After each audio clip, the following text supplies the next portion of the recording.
C'est que, de prime abord, d'abord, moi, je n'étais pas humoriste. Quand, dans mes débuts, je voulais être artiste. Mais je voulais être chanteur. Attends un peu. Non, je voulais être star. Mon rêve était d'être star. Bon, je ne savais pas quel genre de star, mais mon rêve était d'être star. Ça veut dire que quand je vendais la friperie, moi, je voyais Toumbo était humoriste déjà. Ça veut dire qu'il faisait la prospection en face de notre comptoir. J'étais maman avant Andokochi. J'appréciais ce qu'il faisait.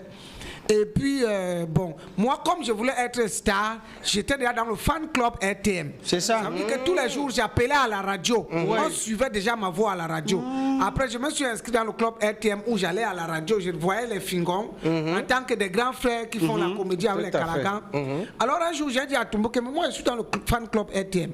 Je peux te prendre là-bas, je peux te présenter là-bas à les Fingons. Et puis, peut-être, on ne sait jamais.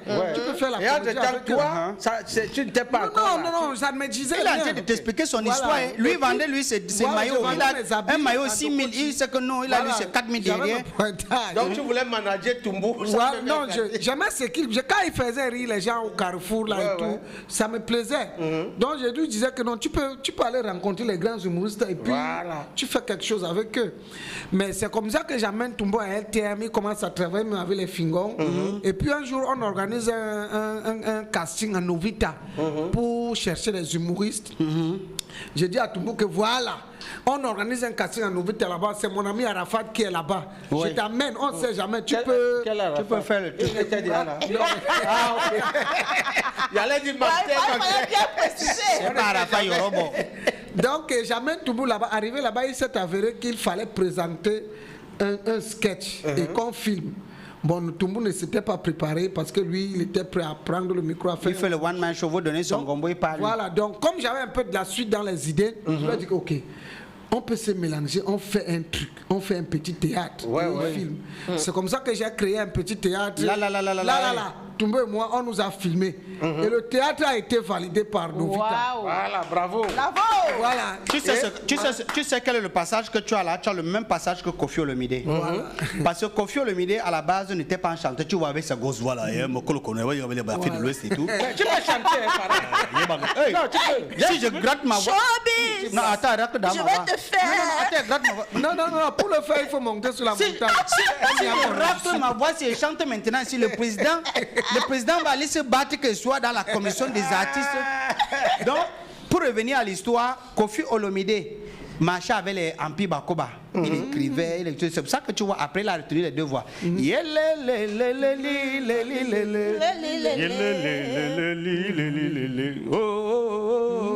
Voilà les deux voix qu'il a retenues dans le truc. C'est-à-dire que, à force de vouloir du bien des autres, tu as finalement pas trouvé du bien à toi-même.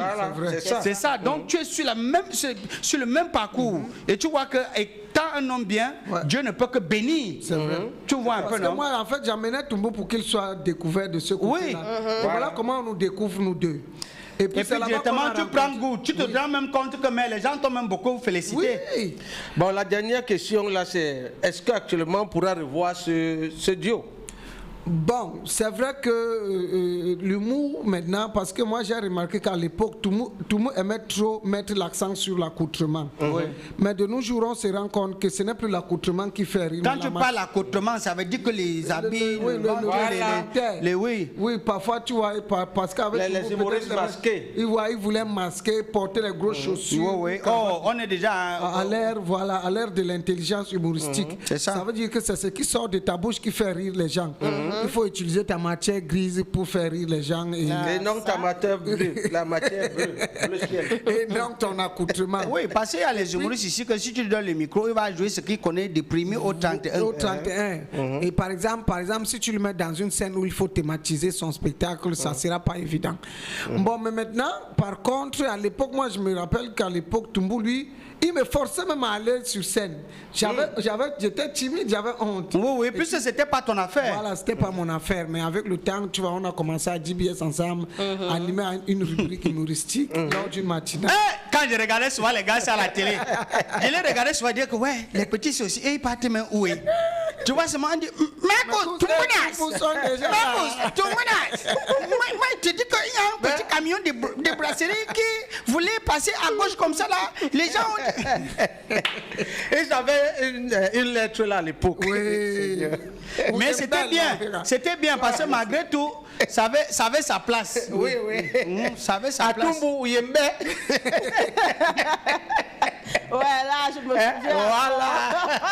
Oui, en fait, c'est que je n'ai pas exactement répondu à la question des critiques. Ouais. La séparation. La séparation est venue comment? Toumbo et moi, on travaillait à GBS. On formait un duo. Pour dire la vérité, on a travaillé à GBS 1 an, 6 mois sans salaire. Wow. Voilà. Et ça fait qu'à un moment donné, on me voyait... Alors qu'on dit que le monsieur là, c'est un multi. Ouais, à un moment donné, on me voyait beaucoup à GBS. Oui. Donc, du coup, on a tu lancé étais un derrière. casting à LTM. Ouais. RTM. Et c'est sans carotte. Sans calotte. Oui, oui, sans que le mannequin. Qui m'a proposé là-bas. On m'a donc appelé pour faire le casting à RTM pour 1 semaine. Ça veut dire qu'on faisait l'émission 1 semaine. Et puis, on a fait l'émission lundi, mardi, mercredi. Mercredi même déjà. Comme nous étions 5, maman Djinali est venue dire que non, celui-là, lui, Je il le est retiens. d'office. Voilà. Voilà, ça fait que j'ai été validé là-bas. Et c'était un jeudi. Elle est venue, elle m'a appelé dans son bureau pour me dire que tu dois signer le contrat demain. Voilà. Parce que dimanche, tu dois passer à la télé. C'est tout. Amen. Donc ça veut dire que tu dois... Oh, faire- la main, je te salue. Je salue qui? Mon frère, Ah, maman, tu entre-temps, l'as- regarde-moi. Ok. Je suis avec Toumbo. Toumbo habite Dakar, Brazzaville. Ça veut Ouais. dire qu'il quitte parfois à pied pour venir à GBS. Ouais. Ou alors il prend 100 francs pour venir à GBS. Moi j'habitais la cité SIC. Ça veut dire que pour arriver à GBS c'était 300. Et je vendais en Ndokoti. Oui. Ça veut dire que c'est mon bénéfice de Ndokoti Qui te permettait de monter et de voilà, qui descendre. finançait mon allée à GBS. Me voici pour la première fois de David, on est en train de me présenter un contrat professionnel où j'aurai un salaire. Attends, donc, tu as dit comment rester en La route. souffrance commence à diminuer. À quoi. GBS. Et il va n'avait passer. pas- Tu as travaillé rien. sans salaire. J'avais rien. Il avait juste la visibilité. Ouais, Non? justement, c'était le Il avait la visibilité. Tu cherches le Il mot. s'arrangeait seulement que. Et le moment là, qu'on ne blaguait pas, hein, il mettait son pantalon ici au nombril comme ça. Il serrait la tête. Il fallait voir ses pointinini. Bon, le premier contrat. Donc j'arrive donc à LTM, on est en train de me proposer un premier contrat où j'aurai l'argent par mois. Quel Mon choix. frère, Avec 30 jours. je regarde que bon, Toumbo habite chez son grand frère. Moi, je loue. Toumbo est à Dakar. Ça veut dire qu'il vient soit à pied, soit à 100 francs. Moi, je suis à la cité SIC. Je viens à 300. Et c'est l'argent de mon marché qui finance ça. On est en train de me proposer l'argent par mois. Je fais comment? Ah, non. Parce que étant là-bas, j'ai dit que je suis en duo avec Toumbo. On a dit que non, on connaît Toumbo. C'est toi qu'on moi, veut. c'est toi qu'on veut. Toumbo Je était comprends ici maintenant, avec je les fingons. comprends maintenant. Donc nous, on sait exactement ce qu'il faut. Mon frère, je suis allé voir mon frère, il a dit que papa, Je t'aime bien, je mais- t'aime bien, mais- Nos chemins vont se séparer. Tu sais, quand Voilà la réalité. Quand j'écoute ton histoire, hein, Ouais. ton histoire n'est pas très différente de la mienne. Voilà. Parce que moi, je faisais la maçonnerie. Mon ami, on me payait 3 000 par jour. En semaine, 18 000. Les 18 000, là, tu ne vas pas avoir les 3 000 euros. C'est 15 000 qu'on te donne. Maintenant, tu payes la femme qui prépare la nourriture qui vous sert chaque jour. Là. Je suis parti faire un premier sketch avec Haricot. J'ai imité le chef de l'État. Oui. Comment tu... mesdames et messieurs. Et il y avait les gens de MTN. J'ai dit, MTN, everywhere you go. Les gars m'ont cotisé là-bas, mon frère. J'avais un petit chapeau comme ça là. C'est là où je suis tombé sur Chinois Yang. Je regarde, je vois, on met les 10 000, on met les 10 000, on met les 10 000. Après, je regarde, je vois 147 827. Je dis que, je dis que tu ne peux pas moi partir avec l'argent des gens. Je ne veux pas que les gens viennent chez moi, on doit commencer à crier au bandit.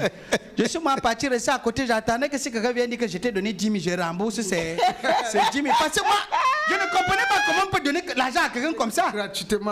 Un maçon, Et tu souffres C'est là vraiment. où- J'ai mon petit frère C'est qui est qu'on maçon, appelle il écoute manger à la sueur de son front. C'est là où je suis tombé, c'est Chinois Yang. C'est Chinois Yang qui a fait que je n'ai pas connu toutes les difficultés que tu vois ici là. Parce que tous les spectacles qu'il y avait, je passe, moi, j'ai fait un peu première partie. Première partie, j'ai fini là-bas, il prend 50 000, il me donne. Je dis, mince, 50 000, on prépare encore à la maison, tu me donnes 50 000. Je reste comme ça, je regarde 50 000. Mon ami. Je vais faire quoi avec 50 000? J'ai ration chez nous? Non.